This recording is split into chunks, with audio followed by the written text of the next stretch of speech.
Now, the Home Secretary's plan to turn back migrant boats is apparently not being implemented by the Border Force for fear that it will lead to the death of more migrants. Well, the Home Office said a record 853 migrants crossed the Channel on Wednesday alone. Every single week we keep breaking these records, don't we? That takes the total number this year to 21,050, which is already double the number for all of last year. Now, you will remember that Priti Patel announced her plan to turn back migrants at a Tory conference last month. However, Border Force has apparently rejected the request to do this and to use Ms Patel's new strategy, citing objections such as the weather and the size of the boats being intercepted.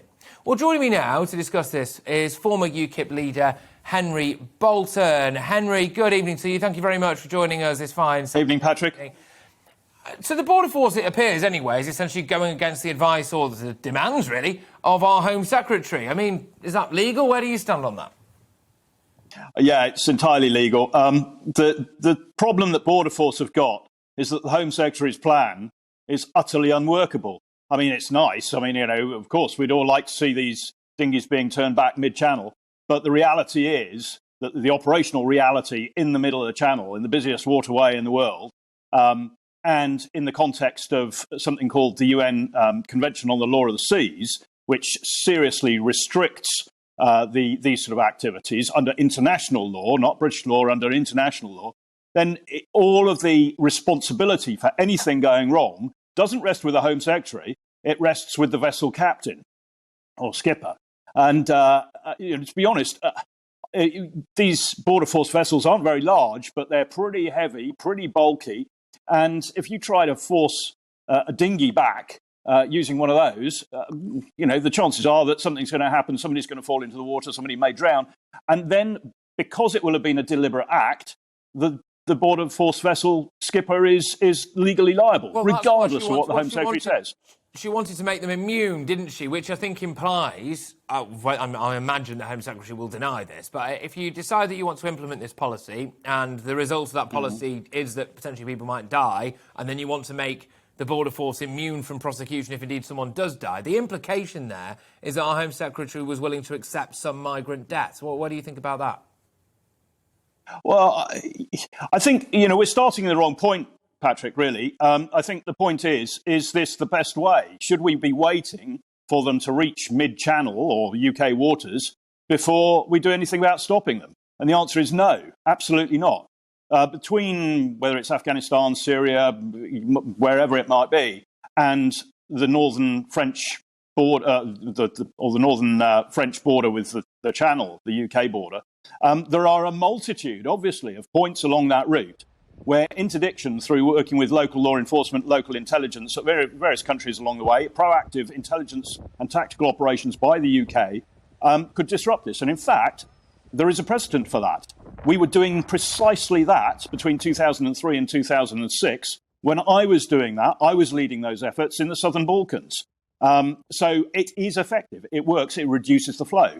But we need different measures at every step. This is a headline idea that the Home Secretary or somebody in her office has come up with, utterly unworkable, and doesn't solve anything. These people will still keep coming, and indeed, there might be people drowning in the middle of the Channel, which we don't want to see.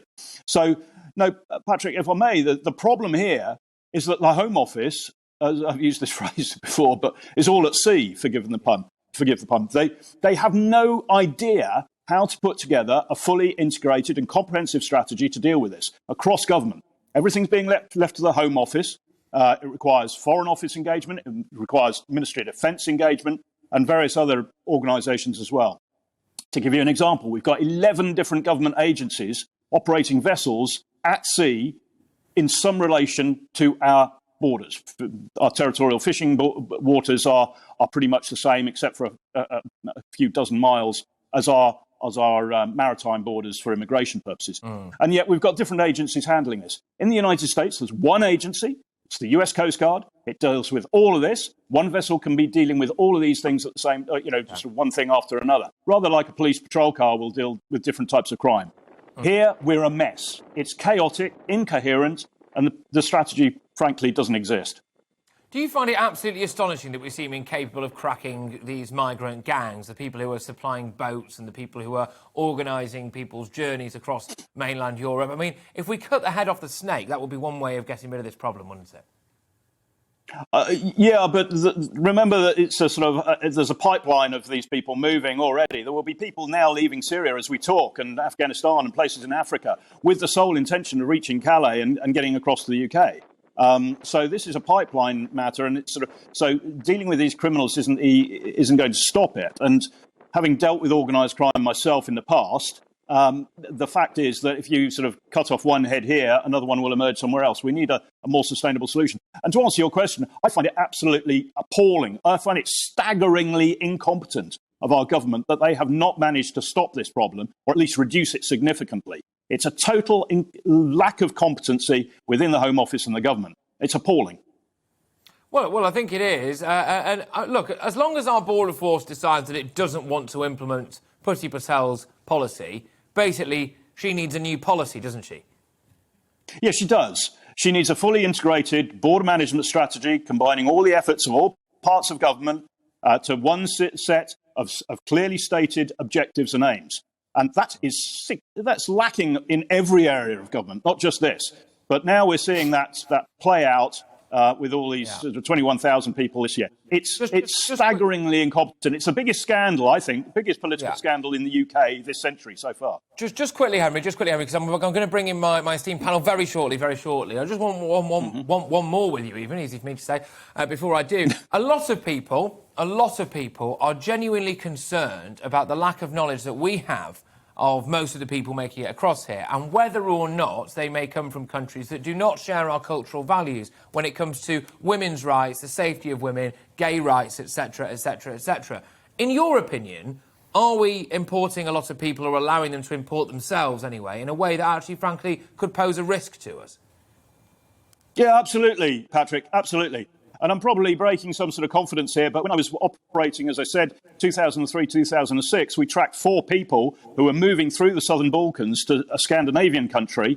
These people were active members of a fundamentalist jihadist organisation travelling with the sole purpose of stirring up discontent in that Scandinavian country.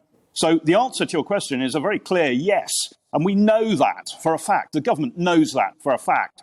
But the problem is they don't know what to do about it. Okay. The British government paid me for a number of years, and I've helped 14 foreign governments to deal with these sort of problems. The British government was paying me whilst I was doing that, and yet both Boris Johnson and the Home Secretary refused to respond to my emails, refused to respond to my letters. I haven't had one response from them.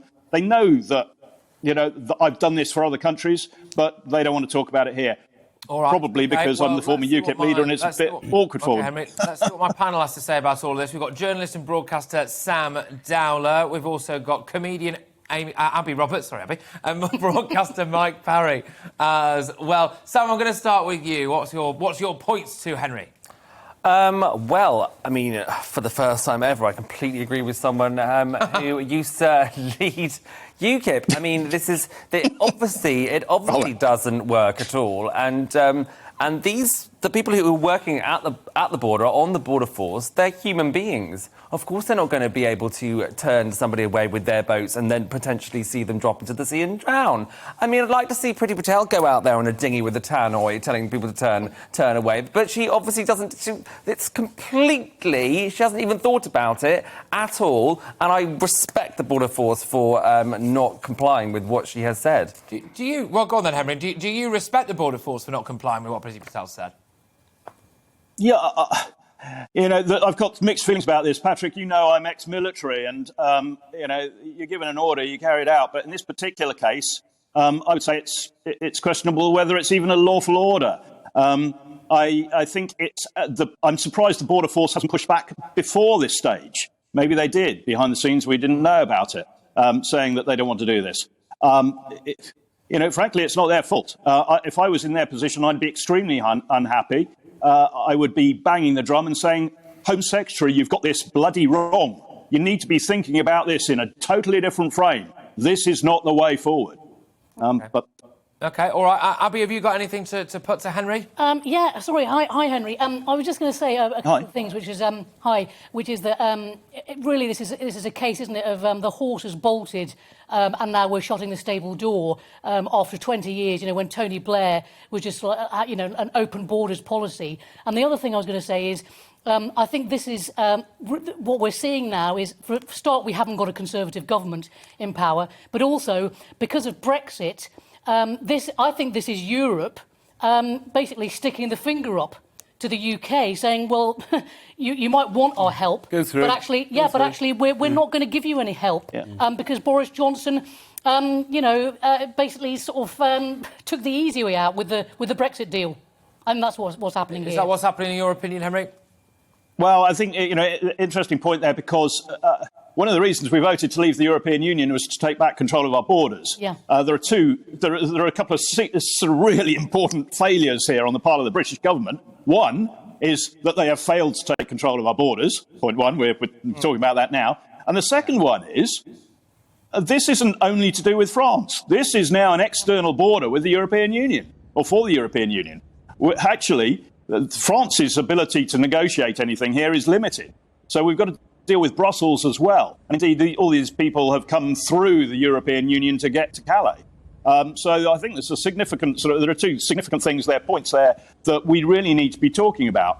Why are we talking with Paris when Paris doesn't have control over the policy on the external borders of the European Union? And France is not letting these people into the European Union in the first place. OK, all right, Mike, the floor is yours. Mike Parry, have you got anything to put to Henry Bolton? I certainly have, Henry. When the leaders of Australia and the United Kingdom got together recently, we came up with the AUKUS deal. A fantastic deal. We're going to build submarines, and we pushed France out. That was great inter-cooperation. Now, as I understand it, Australia have solved the very problem that we're now grappling with to try and solve ourselves. Have we gone to Scott Morrison, the Australian leader, and said to him, how did you do it? Can you give us some advice? How can we do it? Actually, the answer is yes, we have. And the Home Secretary has rather blindly tried to apply the Australian model here in the UK, and she's found that it's difficult to do so without a significant amount of adaptation. There is an important element of what the Australians do, if you're not too purist about it, that actually is part of the patchwork or the complex suite of solutions that we need to apply. And it's been talked about a lot, and that is it's been called offshore processing centres. But in fact, that's what the Australians do. They push them back to effectively Australian territory, where they can house them off mainland Australia and so on. And that's all well and good. We don't have such a facility. But if you were to Google, or anybody watching now Googles, New York prison barge, you will see that there's a prison barge off New York with the full welfare facilities, outside exercise areas and everything else, parked off New York, that I think has 2,300 capacity. That needs to be more. We need something like that more just off Dover. Is that what you're saying? You'd like to have an offshore facility, I don't know, whatever you'd call it, the migrant ship or whatever, something like that, and that's in the Channel permanently, and we hold them there, do we? We process it as an initial screening facility. I mean, we've all travelled through the airports, and we all know, and I've said this on GBNews before, but we all know that if you land at Gatwick Airport and your papers aren't in order, you've landed in the UK, you're on UK soil, you're well away from the external borders of the UK in terms of the boundaries of the UK, but you haven't transited immigration controls, and you are not deemed to have entered the UK until you've transited those immigration controls. Now, why don't we have that same facilitation in law at our maritime borders? It's a very good question. We don't have it. And if your papers aren't in order when you arrive at the airport, you might be brought through, but then the UK is taking responsibility for you. Or you might be held at an airside facility to be screened and assessed and so on. Now, we should have that same thing on our maritime borders. So but then you've got to establish immigration controls at the point where these people land. And indeed, on that, a few years ago, the Italians had a major problem with Albanian migrants travelling across the Adriatic in dinghies. They had a very similar problem there. And these people were landing all along the shoreline. How do you deal with that? They don't land at immigration controls. What you do is you create a legal facility, in that case Italian law, to make mobile shore patrols, mobile immigration controls. I'm sorry, Henry, I've got another point here. And I've got a brilliant idea, and I want to hear your reaction, please. I spent a lot of time in New York and Washington, where I worked and lived for 4 years. Ellis Island was the place where immigrants from all over the world came and got into America on an assessment programme, and they built America. They literally built it into the great country it is now. Why can't we start using the people who come to this country in the same way? Why can't we give them a grant and say, you go to the north of England where there are empty spaces and we'll build new towns. We built Milton Keynes, we built other new towns. We're going to give you the ability to build your own future in this country and help to make us greater. I think not Milton Keynes. Can I answer that, Patrick? About 30 seconds on this one, OK? OK. I think that was a provocative question. No, it's not. But the fact of the matter is that you've got a government that's cutting back on policing, 20,000 more police officers, but they're not reopening the 600 police stations they closed, for example. They're not putting anything more into local government. And what you're saying is we build all over the countryside, we get rid of this green and pleasant land, we haven't got the infrastructural services to support them, and we don't know who they are. We don't know who they are.